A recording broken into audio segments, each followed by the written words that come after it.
Joining us today. We are so excited to have you all on our kickoff meeting for the state leadership team with Pyramid Model. We are super excited to, it's been a long time coming. Have been talking about this for a long time, and we're excited to finally start this work. We are grateful that you're here because you've been invited to learn more about it and learn more about the pyramid model and what is a state leadership team, what the role is, and in statewide implementation of the pyramid model. We are recording this meeting, so if you're not able to join today, we will be sharing the recording later. And we have Hope and Rob here from the Pyramid Model Consortium. Welcome, and thank you for joining us today. And Hope is going to be providing a presentation to us all.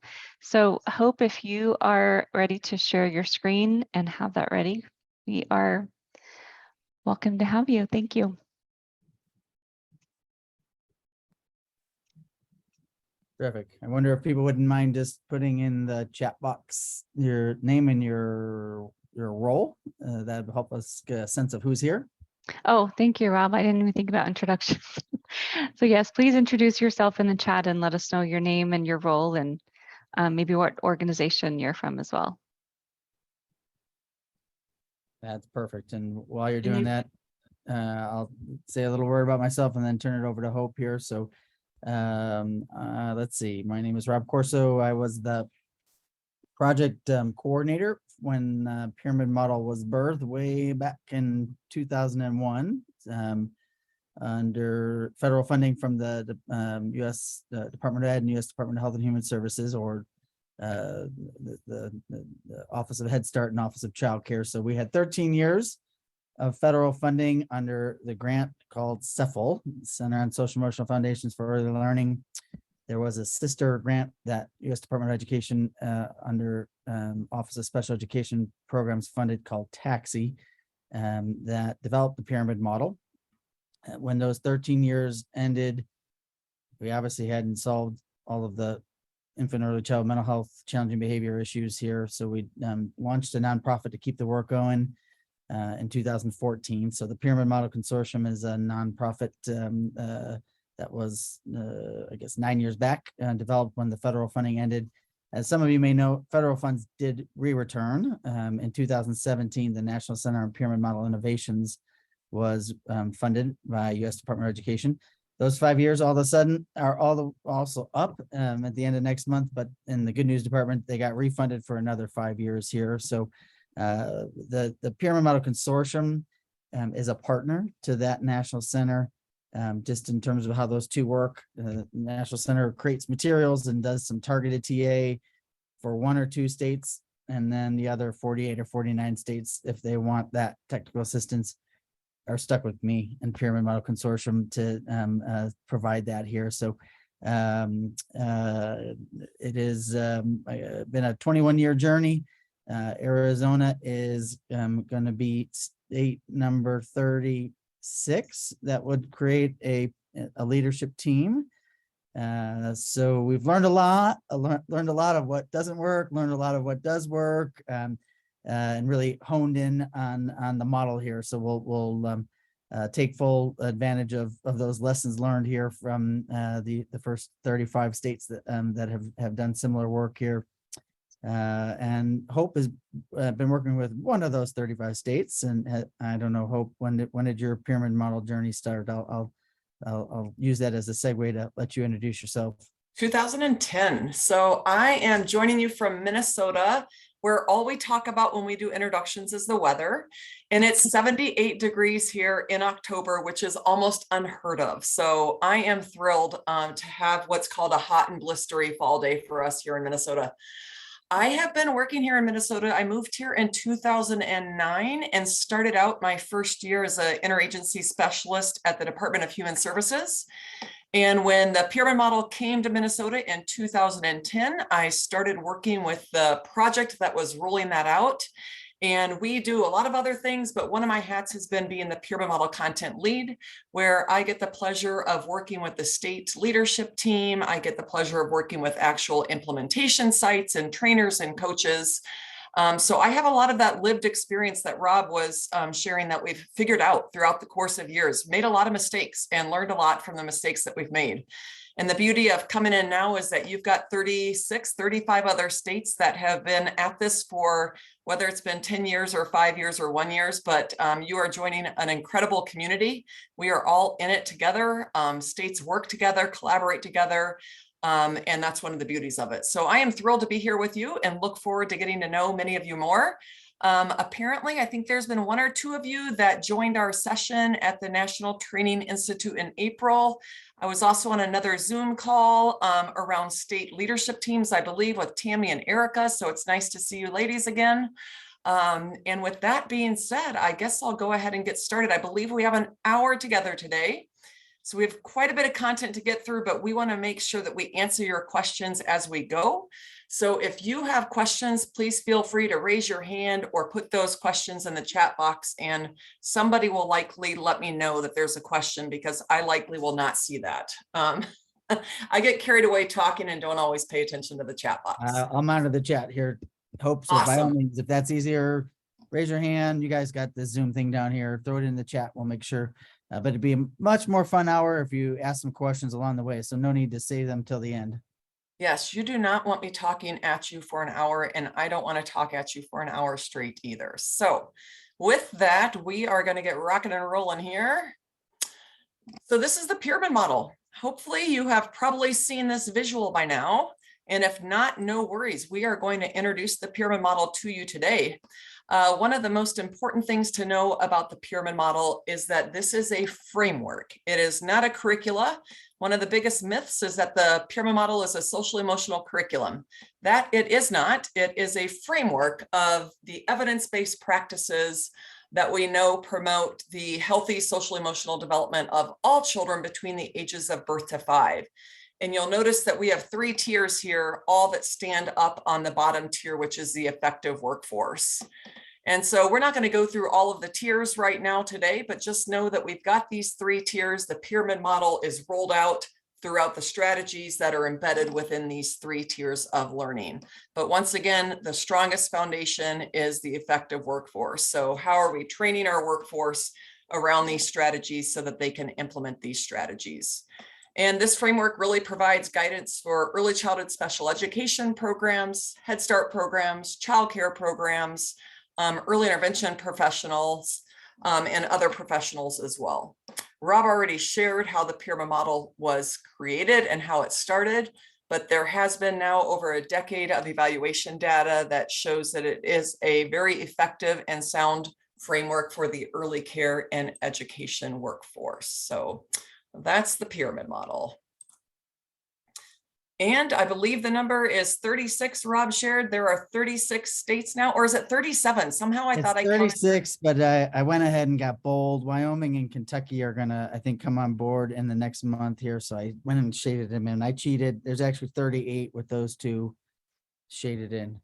All right, well, cheating or no cheating, it's exciting. You are part of what the majority of the United States are now doing. And this is also not just a United States thing either. I believe there's been pyramid model work done in 40 some countries now as well.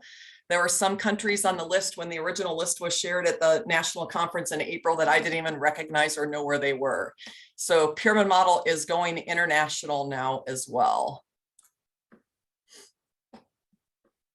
Okay, so what does it actually take to get implementation with high fidelity sustained in programs and scaled up statewide? That is the goal of this, one of the goals of the state leadership team and those that collaborate with the state leadership team.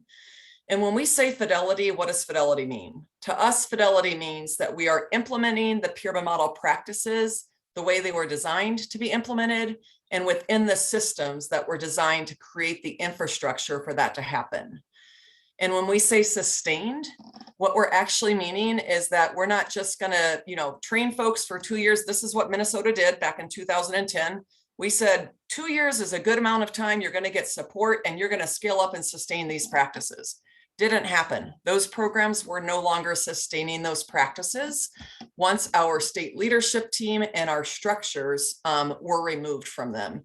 So sustained is really meaning it's becoming the culture. It's becoming the climate of our early childhood programs throughout our local communities, throughout our local regions, and throughout our state.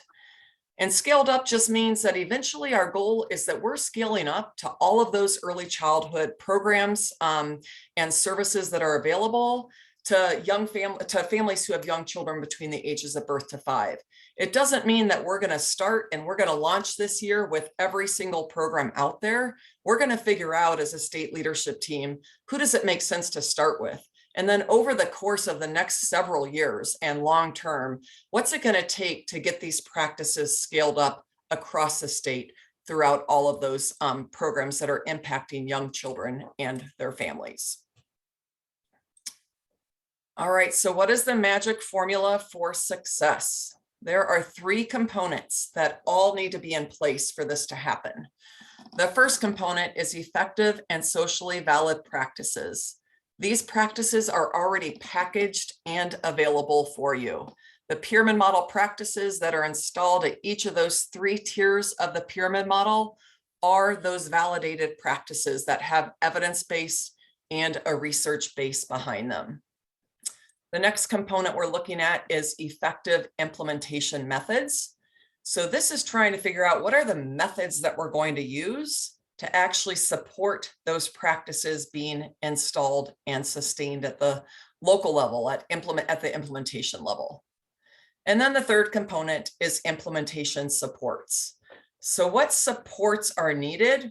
We're not just going to train folks around the practices. We know that there's ongoing supports that need to take place. And so we're going to embed those supports within programs that are using the practices so that they are able to scale up and sustain the pyramid model practices. Once we have all 3 of those in place, that's when we get to those meaningful outcomes. And the research that we know is behind the pyramid model is really thinking about children demonstrating statistically significant differences in both their social skills and their emotional skills. Children have less challenging behavior. Staff are really feeling more prepared to interact and deal with challenging behavior.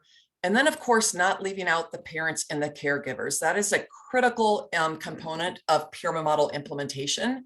And the research does support that through their children being supported with pyramid model implementation, they feel more supported in preventing and addressing challenging behaviors. And they feel like there are less safety concerns around behaviors as well. So those are some of those meaningful outcomes. And we have articles that we can share with you as well that talk about the research base of the pyramid model. So that's the magic formula. All right. How do we do that? How does the state do that? As a potential member of the state leadership team or a collaborator, possibly a work group member, you're going to really be thinking about the systems that are needed, the state systems that are needed at the local, regional, and state level for implementation to take place. And you really do that through a systems thinking framework. How can all of our early childhood systems work together around the critical components of data collection, of training, of coaching, and of course, that state leadership team as well. And we do that, we bring our systems together by using the framework of implementation science. Implementation science is out of NIRN, the National Institute on Research. Anyways, I'll get the website to you. What is it? Network. Yes, network. Thanks, Rob. And so implementation science is the way that we do that. There's research behind implementation science. We go through stages of implementation. We just don't jump to thinking that we're going to be able to fully implement and sustain within this first year. We go through certain stages. And then it's also important at the state level that we have cross-agency collaborative planning, which is why we've got so many of you here representing so many sectors where our little children birth to 5 are, as well as their families. And so that's the approach that we as a state leadership team will use as we build those state systems to support implementation. All right, there are 4 essential structures that we need to address in order for the pyramid model to be successful. And the state leadership team is really responsible for developing policies, procedures, resources, and other mechanisms that are needed to be able to plan around each of these 4 structures, to be able to implement them, to evaluate them, and also to be able to sustain each of these structures. So we're going to dig a little bit deeper into these 4 structures right now so that we can break them down a little bit more. Any questions yet, Rob? No questions so far, but maybe see if there's any. We'll pause, see if anyone wants to throw out a question. You want to ask Hope about the weather? Is this a good time to get back in the stock market? Whatever you want. Yeah. Got lots of advice about the stock market. Don't ask me that one. Yeah, I have no idea. No questions yet. We're just eager to keep hearing more, huh? All right. Go ahead and jump in at any point. So the state leadership team, that is potentially the group that you will be joining. And what is the state leadership team? First of all, it's a committed cross-agency group.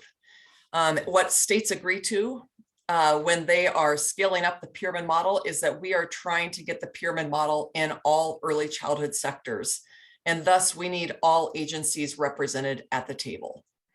So that's the first thing. Secondly, state leadership teams really make a multi-year commitment. As I said, this is not a 2-year effort. It's not a 5-year effort. We've been going at it for 12 years now in Minnesota, and we still have leaps and bounds of progress to make to try and get to all of the early childhood sectors and all of those programs.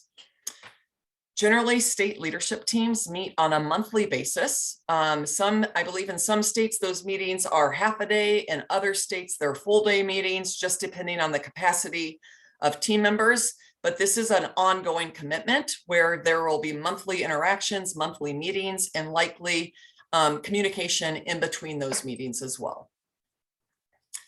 The state leadership teams, as I shared, they use implementation science, and they really provide the support for local and regional use of implementation science as well.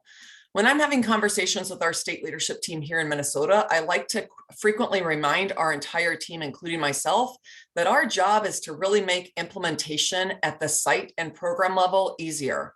What can we do to eliminate and break down barriers to implementation at the site level? That's what we want to focus on as a state leadership team. And we have lots of tools to help us do that. We have data collection efforts and data to look at as well. The state leadership team also works on establishing demonstration sites. Once programs are up and running, who are those programs that are really excelling, and how can we capture their successes to be able to build on successes at other levels? We also, as a state leadership team, work to develop a master cadre, and we're going to talk more about that, but those are your trainers and your coaches. And we ensure that we have data collection systems up and going as well. State leadership teams also work together and collaboratively to secure resources, to provide that infrastructure, to look at how we can braid funding. As we go into multiple agencies, we know that there's different funding streams that we're pulling through. And so that's part of that cross-sector collaboration as well. We also want to think as a state leadership team, how do we build political investment? What's going on at the legislative level right now where we might be able around social emotional development, social emotional frameworks in early childhood, where we can actually embed the voice of the work of the pyramid model as well. We've talked about systems integration, and then of course, working to sustain initial effort and scale up statewide. Once again, that's why this is not a short-term project. This is a long-term project. All right.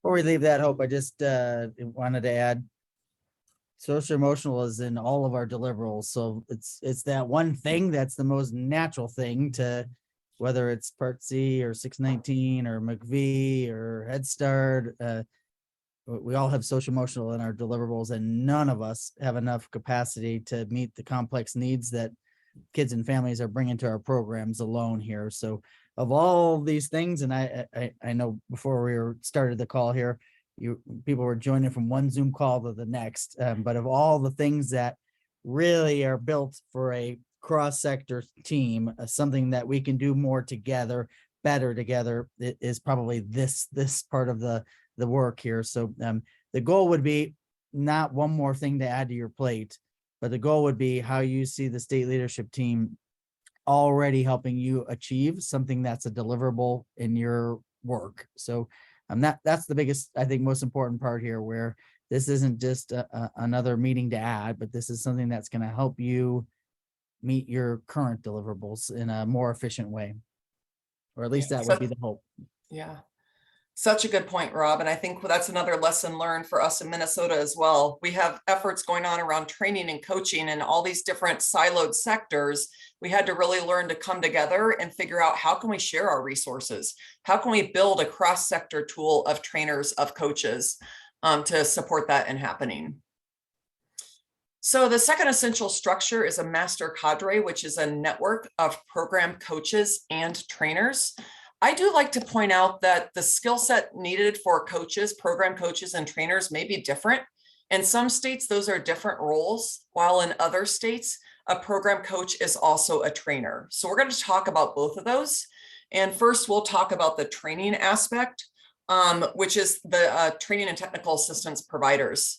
How do we ensure that geographically we have regionally located TA providers, so that regardless of where implementation sites are in our state, they have access to training, whether that be in the northern section of Arizona, the southern, the western, the eastern.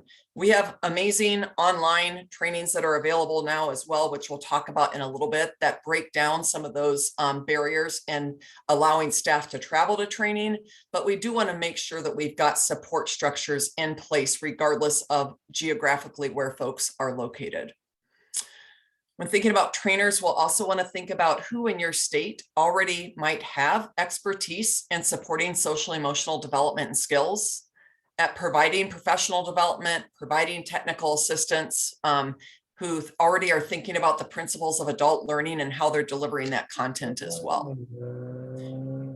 We also like to make sure that there's mentoring available, and you will have mentoring available through your support with PMC as well. But how do we start building up those trainers and coaches in your state? The long-term goal is that you, of course, as a state, will be able to build up your own sector of trainers and coaches to support programs, so that you're not having to rely on PMC and others to do that. Yeah, I think that's the most important point about this here. We don't want you to have to bring in somebody from out of state, that you have everything you need to keep growing and scaling on your own. So our goal is to hand off everything at whatever speed feels supportive, and allow you to keep growing and scaling without having to bring somebody in from out of state here. As you mentioned, obviously you're not starting from scratch here. You have awesome systems. You have Southwest Human Development sitting here. You have sites like the Northern Arizona University, Pima Maricopa, that have been implementing Pyramid for years. So tapping that current infrastructure, building the infrastructure, and ultimately our goal is to not have to have you guys need us to keep growing and scaling. That's really that role of the network of coaches and trainers. Yeah, awesome. Oops. All right, covered that one. Okay, so we talked about trainers. Then next we want to talk about external coaches, who are also referred to in some states as program implementation coaches. So those are coaches at the state level or at a regional level, whatever infrastructure you build on that, who are external to the program or the site that's actually implementing the practices. And that role is designed to go in and support the local site, that local program, in implementing the pyramid model practices. And so part of my role is serving as an external coach. So I have 3 different pyramid model sites where I'm going in and I'm meeting with their leadership team. I'm helping them build capacity within their own program to have those leadership meetings. We're working with the internal coaches, who are those that actually work with the teachers who are implementing the practices. We are working with data programs. We are working with administrators. Really, as an external coach, they are going in at the local site level to ensure sites have that support that they need to be effective in building the systems that they need for high fidelity implementation. I've been talking about implementation sites. This is the 3rd essential structure. And so program-wide implementation sites are those sites that are actually implementing the practices of the pyramid model. Once they start implementing those practices in the way they were designed, we like to identify them as demonstration sites as well, meaning these are sites where the practices are embedded in their program. How can we capitalize on the strength of them now being a site that's exemplifying those practices to recruit other programs, to let other programs know what the practices might actually look like. At the program level, they also have a leadership team. In some programs, they refer to that as the implementation team or the leadership team. So you're here thinking about your potential role as a state leadership team member. At the implementation site level, they also have a leadership team. And those leadership teams can exist in all of the early childhood programs that we've already referenced that are also listed on this slide. Whatever programs we're trying to embed these practices in, we want to build up and support leadership teams at the local level that really become the champions of the work. When I'm working with leadership teams, I always tell them, you are the cheerleaders. You are what is keeping this effort going. You know the pulse of where your program's at right now with pyramid model implementation. And it's our job as a leadership team to keep that momentum going. So at the local level, they have leadership teams or implementation teams. And that is one of the 7 what we call critical element areas that at the local site level they work on. So the state leadership team has those 4 essential components. At the local level, they have 7 critical element areas that they are working on building the structures for success in their programs. So you at the state leadership team level are trying to also break down the barriers to programs being successful with these 7 critical element areas. So we're thinking about staff buy-in. What do we need for staff to be excited about this and to maintain that momentum? We're thinking about family engagement. How do we keep families at the forefront of everything we're doing? How do we make sure families are aware of these practices as well and make that connection between our programs and the home? We think about program-wide expectations. We, of course, have a whole critical element area around how are we responding when children do have challenging behavior. We know behaviors will take place. We do our best to prevent them, but what is our response as a program when they do take place? Then we also think about database decision-making. There's data collection tools that they'll use and continuous professional development. So folks might go to training for a couple days during the course of a year, but what additional professional development may be needed? Yeah, So why? importantly, I was just going to add here, importantly, you can see while training is a piece of this, training is one piece of it here. It's important to see this as a systems endeavor, not just if we throw more training out there, everything is going to magically get better. And we certainly know this is extra complex these days with staff shortages, staff burnout, just the realities that early childhood programs are facing here. So this systems work becomes that much more critical to have an eye towards what's going to work in these programs here. And that's not simply if we throw more training at things will magically get better. Yeah. That's a great segue into this slide. So why are we not just, we've been talking about site level implementation teams. What happens if a couple of staff go to an awesome workshop and they get a great 3-ring binder and they bring it back? We know what happens, right? We're not able to scale it up because we don't have the structures at the site level to share all of those great strategies with all of our staff. And so that's why we have an implementation team. The implementation team is really able to make that happen. They're able to make that implementation scale up. And based on research that has been done, the research has shown that without the use of an implementation team to keep that focus on the infrastructure and those systems that need to be built, there is, over the course of 17 years, they get to 14% full implementation. That is a really, really long time to only impact 14% of sites, right? But what we know is that if there is a group of people at the implementation level that is able to be behind the work and to create those structures and systems at the site level, that we can reach full implementation in 80% of sites over 3 years only. So that difference of 14 years is basically the full career of a generation of students that are going through education.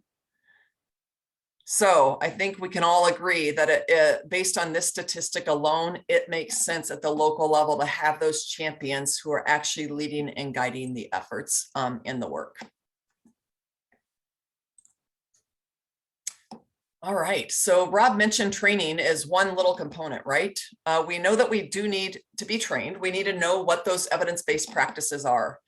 But one beauty, this has been a game changer for us too. In Minnesota in 2014, we formally adopted practice-based coaching as our framework around the professional development strategy that we were going to use to try and make this happen at the practitioner level. So practice-based coaching is really a cyclical process, and it takes place within the context of collaborative partnerships. And when we're talking collaborative partnerships, we're talking about that working interaction between a coach at the site level and the coachees, whoever their coachees might be, home visitors, Head Start teachers and staff, childcare providers and staff.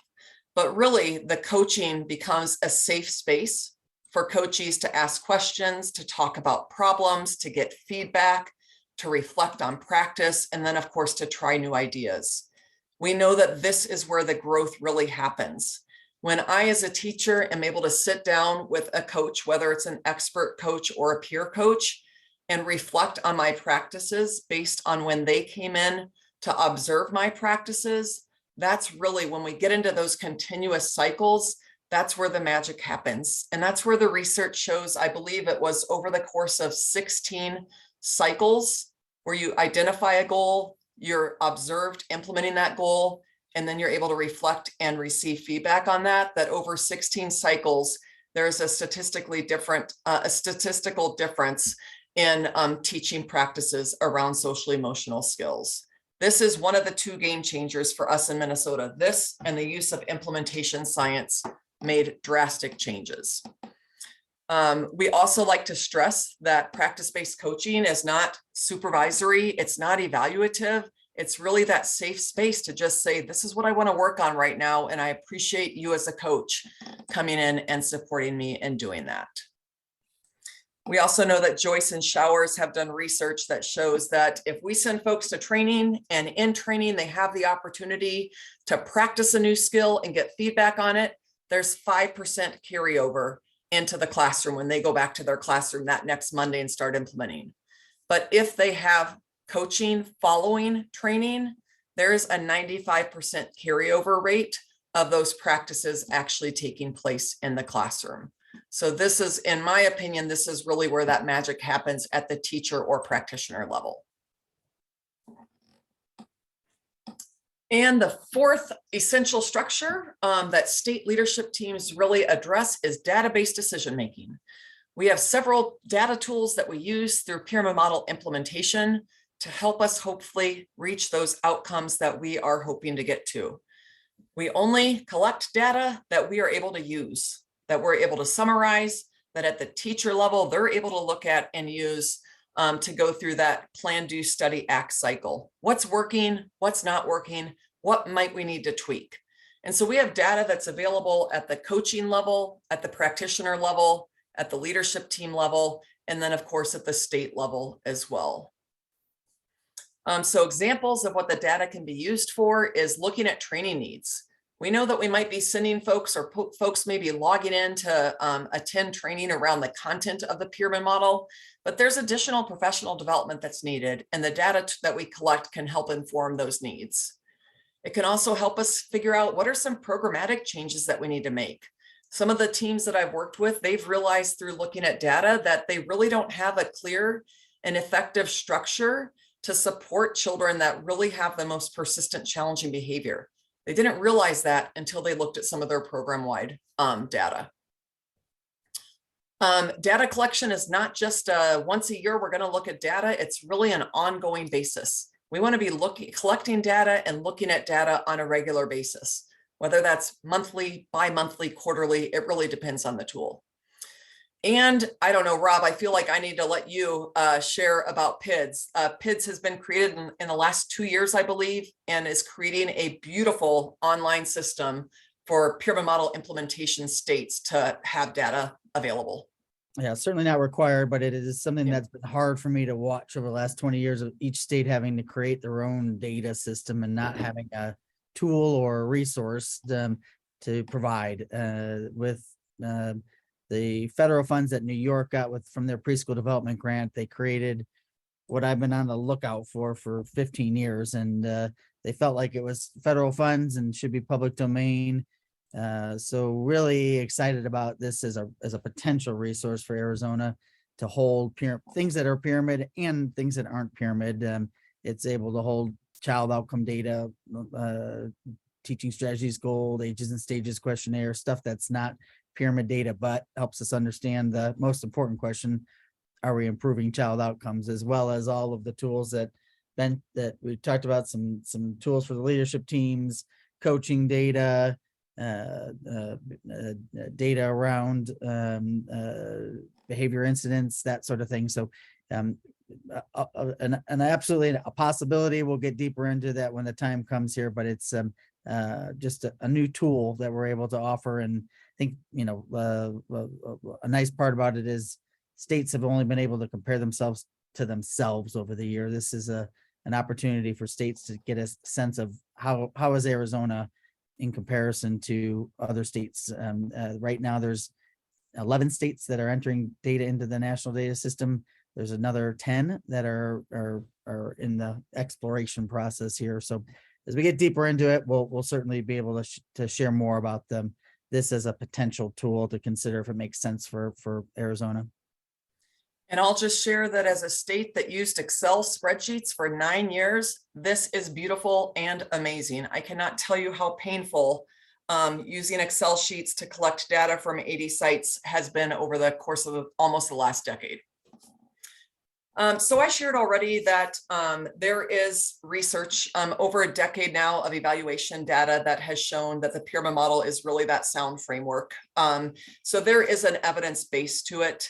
It's also in sync with federal guidance for states. There's also a link to PBS and PBIS research. So many programs consider the pyramid model to be early childhood PBIS. In Minnesota, that's how it's actually referred to. There are definitely differences in how PBIS is rolled out in the K-8 realm, at least for us, compared to the pyramid model, but the practices are really the same around supporting social emotional development. Yeah, and a history of sustainability. We have programs, states that have now been doing this for 12, 15 years. When did SEFL start? Almost, yeah. Yeah, first state team, their first three were Colorado, Iowa, and Maryland. They started in 2006. So I don't know if this is a good statement or a bad statement, but 16 years later, they're still meeting. It doesn't mean you're signing up for a 16-year commitment, I promise. It does mean that this is sort of a forever journey, though. There's always another system. There's always another layer. Massachusetts is building out pyramid model to support families that are who are homeless, domestic violence shelters. South Carolina just created a new e-module to support law enforcement to be more trauma informed. So it's kind of a forever journey. But I promise no one's asked to make a 16-year commitment today. Maybe next meeting. Rob is very nice. I ask our state leadership team members to make a lifelong commitment. That's jokingly. They sign up for 2 years. So I kind of sign them up in my head for forever, though. Okay. Evaluation outcomes. We've really talked already about the benefits that the pyramid model provides. I'm going to see if there's anything on here that we have not already talked about. Yeah, so the reallocation of mental health dollars to focus more on prevention.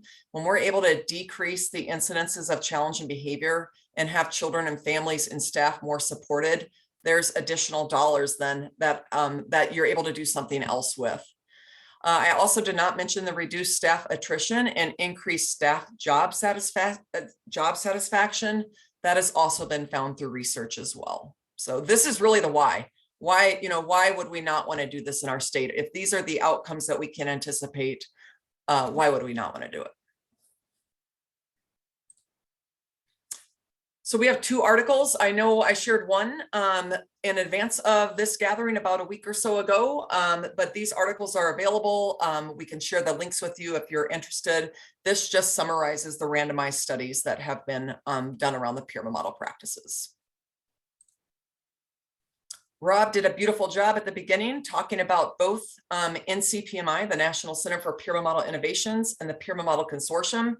I'm just going to share, you are not alone in this. We have been at this for 12 or 13 years in Minnesota now, and I still reach out to Rob, to Lisa Fox, to the authors, and the support that we receive is absolutely amazing. We would not be able to do it without the continued support of the folks at the national level. And Rob did not ask me to say that. I am just saying that because it's true. You are part of a community, and there is support available at every single level. All right. All of the pyramid model training content, it is available for free. Rob, do you want to talk through the agreement with Arizona, I believe? Yeah, I mean, I think for the most part, the pyramid model stuff is your tax dollars at work. It's the copyright is you have the right to copy it. For the most part, it's in the public domain. As we get deeper into the work, for good or bad, more and more things are getting published. The fidelity instruments, the teapot and the tippy toes. Teapot being teaching pyramid observation tool, tippy toes being the pyramid infant toddler observation scale. Examples of fidelity tools that Paul Brooks publishes. There's some other manuals like Prevent, Teach, Reinforce for young children that are published, and there's a lot of upsides for states that are trying to build in pyramid model into their quality rating improvement system and such, to have these tools that have psychometric properties and published. And so some good parts and some bad parts of as we get more and more things that are not public domain that are copyrighted. But the lion's share of the materials, the foundational modules, tier 1, tier 2, tier 3 for infant toddler modules, preschool modules, the practice-based coaching modules, the family work, the early intervention modules, home visiting modules, which is what the PWE, parent interacting with infants modules are. Free. The copyright is you have the right to copy it. So all of that makes scaling a little bit easier, and allows us to not have the repeated cost of accessing materials for new staff be part of the challenges here. Most of these materials also are yours to adapt Arizona eyes and not necessarily just use as is. So you can put your stamp on them as you get deeper into the work here and make sure it fits the context of Arizona. If we need to adapt them to make sure that shoot, we're doing this right now in Navajo Nation here. We're bringing in Navajo stories, Navajo values, Navajo belief system right into the training content as we are working alongside Growing in Beauty and the Navajo Head Start staff here to make sure it fits the right cultural context of each of the communities or the communities across Arizona. And that is so accurate. I've gone onto the national website and downloaded the modules, and I've Minnesota-ized them, as I say. You know, we put in things that are a little bit more applicable to Minnesota, but the base of the content, the base of the training is right there for you. So we have a question from Celeste. Do we use the early childhood benchmarks of quality and the ECSAS, which I don't know what that is, or the school-wide TFI with the early childhood companion guide? So we use the BOQ with the early childhood companion guide. Rob, do you know what the EC? I do. So there's a few states like Kentucky that are using these other tools, but by and large, most of the pyramid model states are using the benchmarks of quality tool. Vermont has their own early MTSS tool. That's a spin-off of the benchmarks quality tool. It's a great example, though, of what you can do to already Arizona-ized materials here, that some of these tools are adaptable. The ECSAS is self-assessment survey for staff. So it's surveying staff to see their. Correct. So Yeah. you're kind of getting the staff buy-in, and so that absolutely is a tool that can be used alongside. It's not one or the other here. Yeah. For tools here, but yeah, I appreciate you throwing those out, Celeste, here. So there are some foundational tools, but we don't want to undo anything when we come into a state or undo anything that programs are using That includes child level curriculum like conscious discipline or second steps or incredible years, where folks are using stuff and it works. Let's keep using it. Let's not undo what's working here. Let's fill in gaps and holes where we need to address things that aren't working. Awesome. Thanks for asking that question, Celeste. All right, so there are family engagement resources that are available at the site level and at the state level, really, to help make sure that we have that connection between the home, children's home, and whatever program they're enrolled in. The resources that have come out at the national level over the last 3-4 years have been absolutely amazing. And our goal is really at the state leadership team level, the way we look at it is, how can we take this new resource that's been created for families and help programs actually use it? What do we need to do to put it in the hands of programs and to help programs know what the purpose is? Once again, trying to break down the barriers for programs to have to sift through all the resources and make it easier at the program level to actually use these resources. There are fantastic tools available for both the program level leadership team and the state leadership team around the prevention of suspension and expulsion. This is huge throughout all states. We actually have legislation in Minnesota now around the prevention of suspension and expulsion in pre-K funded programs. There are tools at the state leadership team level that really help you have those conversations cross-collaborative that need to be had about how we're addressing suspension and expulsion across all sectors in early childhood. And once again, programs have a tool to support them in doing this as well. Addressing equity, I'd like to say in the last probably 4 or 5 years at the national level, they've really supported states now also in addressing equity. And we're really trying to figure out how do we weave equity throughout all of our work. It's not a standalone training module. We do have an online module that's available. That's absolutely fantastic. But considerations of equity and bias really need to show up in our systems around training, coaching, leadership teams. And so there is a companion tool available to think about at the program level when they're looking at those 7 critical element areas. What are the cultural considerations and the equity considerations that they should be thinking about? We also have tools now to address early intervention and the pyramid model. There is coaching. There are coaching tools available. There's data collection tools, coaching logs that are available as well. And they also now have a fidelity instrument for using the pyramid model practices with early intervention Part C home visitors. So that's exciting as well. We haven't used this yet in Minnesota, but we're looking forward to having conversations around how to use that. All right, as I was referring to, there are quite a few e-pyramid modules. Rob, how long have the e-modules been around now? 6 years, 7? Yeah, I think 2017 was the creation of the first one. So 5 years or so? Yeah, so for 5 or 6 years now, we have now had access as states to purchase at a very low rate, self-paced online learning modules, where some states are actually using these now to train their staff on the pyramid model practices. These are interactive recorded modules with professional trainers that are delivering the content, but each of the courses includes video examples, they include demonstration, narration, there's self-reflection tools built in, and there's learning checks built in. We have individuals who access these. We have programs that get codes for each of the users, and they actually use it to train staff and to reflect on together. Super user-friendly and easy to navigate through. And these are the e-courses that are currently available. I believe the Prevent, Teach, Reinforce, the last 2 are coming out very soon. I'm not sure if those are quite out yet, but they are on their way. You're right. Prevent, Teach, Reinforce is tier 3, efficient tier 3 behavior support planning. That one should be out in the next 2 weeks. And then Prevent, Teach, Reinforce for families, supporting families when it's their child that has some behavior challenges.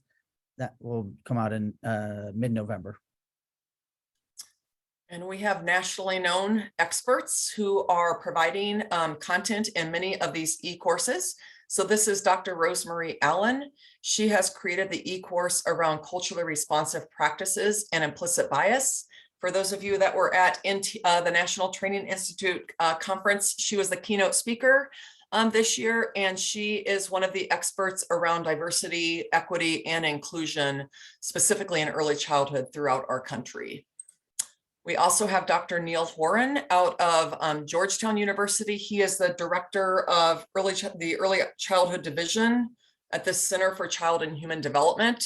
He is a leader in the field of early childhood mental health. He has led 2 of the E-modules, one around trauma-informed care and the other around wellness, taking care of yourself. Yes, Susie shared that Dr. Rosemary Allen was fantastic, and that she was. Dr. Neil Horan was the keynote a couple of years ago as well, and was dynamic. So some of the next conversations that you'll want to think about is integrating the pyramid model. When we start having these conversations, how can we look at the systems and structures of support that we already have, that already exist in Arizona? As Rob was saying, there is no intent to break down any systems that you already have in place. How can we build and capitalize on those systems? And the pyramid model doesn't need to be a standalone initiative or a siloed initiative. The work can be embedded into so many other systems that are already working to address social emotional development of young children birth to 5 and their families. And so we're thinking about school-wide PBIS. We've talked about other multi-tiered systems of support. What coaching initiatives do you already have taking place in early childhood programs in Arizona? What practices or policies do you already have in place? Is there work going on around trauma-informed care, bias, equity? What's taking place at the higher ed level? What's taking place with early childhood mental health? What's already in your QRIS system? And what data is already being collected?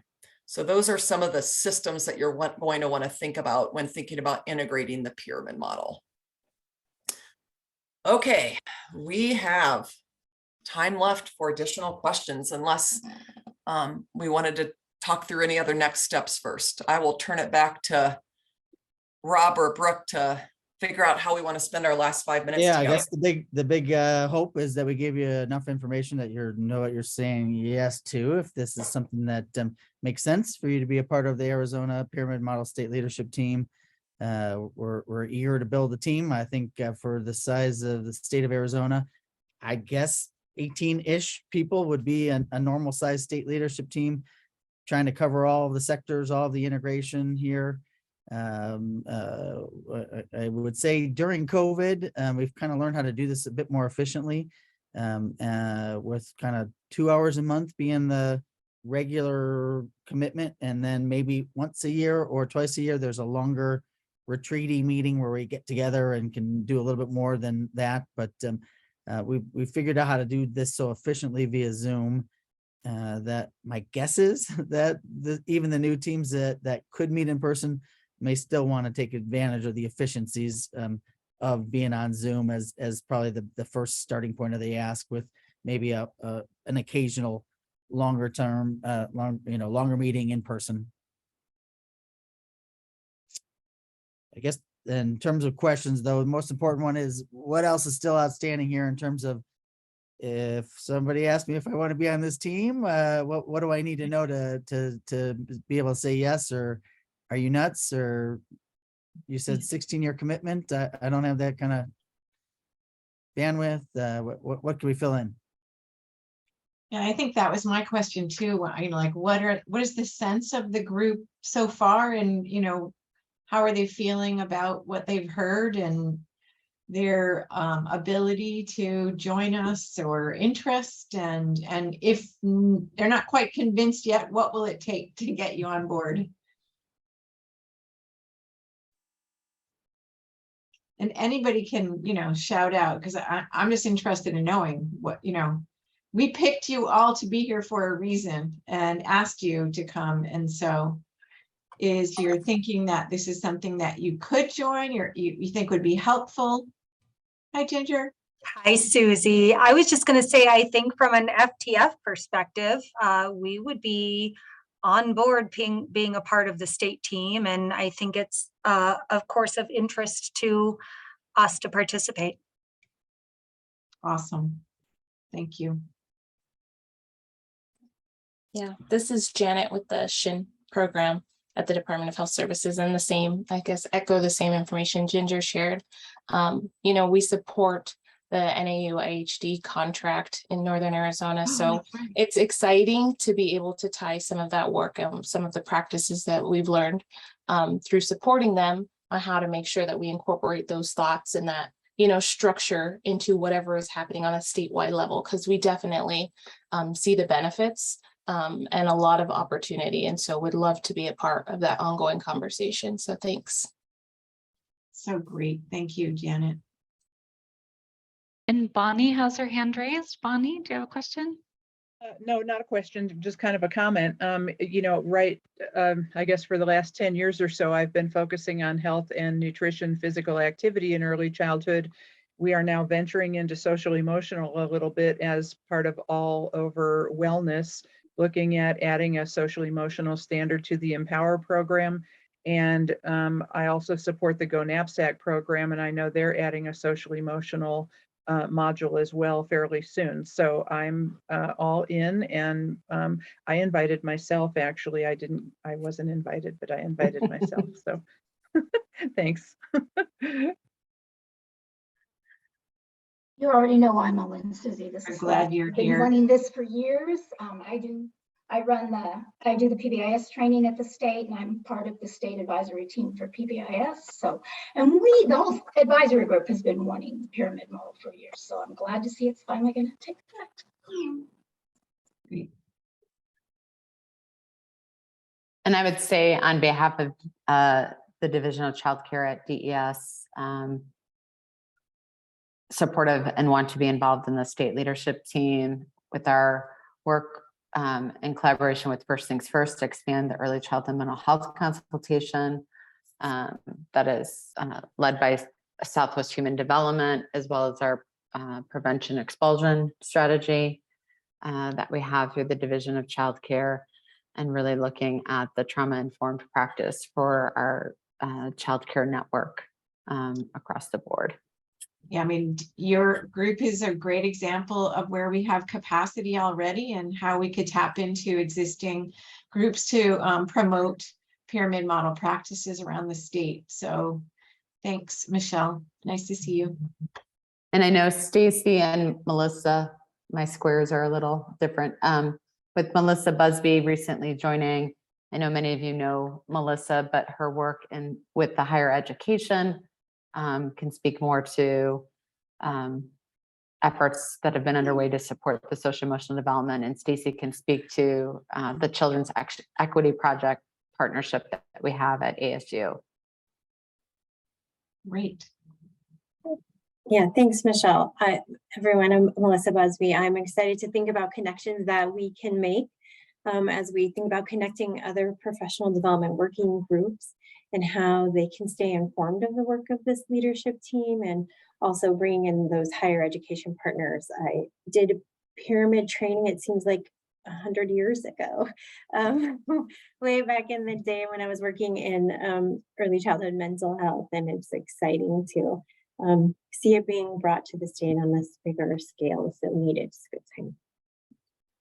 It wasn't 100 years ago, but I will say I was a younger man when this all started, Melissa. That is for sure. Definitely. It was, I think I attended an NAEYC conference session for a couple of days way back in the day, and have used it to inform all sorts of curriculum and teaching. So it's exciting to see it still exists and is available to be brought to scale in our state. Yeah, and just on my part, for Rob and Hope, this is funded through the CCDF COVID relief dollars, and a key component of that is our evaluation partner with the Arizona State University Children's Equity Project. I know you all are very familiar with Chantel and her team. We will be doing a full evaluation of all of the CCDF funded projects through our ARPA and SARSA dollars, as well as a Arizona-based Start with Equity report, which is focusing on exclusionary disciplinary practices, access to inclusion services, and inequitable representation for dual language learners. Chantel is the board president. She's technically my boss. I'm very familiar with her. Yes. Yep.